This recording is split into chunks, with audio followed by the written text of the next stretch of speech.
Do you think Mbekezeli Mbokazi is ready for overseas?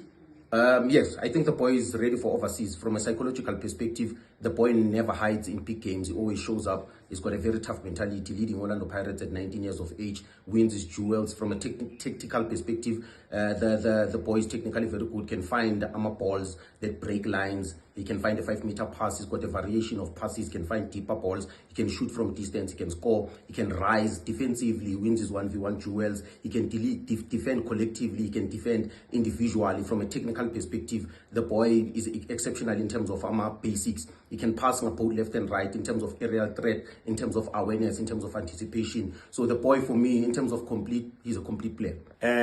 Ukudlula lokho Mr. Nkiyo uMbokazi already ukudlala overseas akunasidingo sokuthi mhlawumbe singathi uMbokazi angasafuna adlale mhlawumbe ngesizini because uma ungabheka una wonke ama qualities yokuthi angadlala eEurope. So mina ngiyacabanga ukuthi uye overseas kungamnceda kakhulu uMbokazi. Already ngayo yonke into uma wathi uyambheka because ubonisile la PSL ukuthi maningi ama opponent angakwazi ukudila noMbokazi.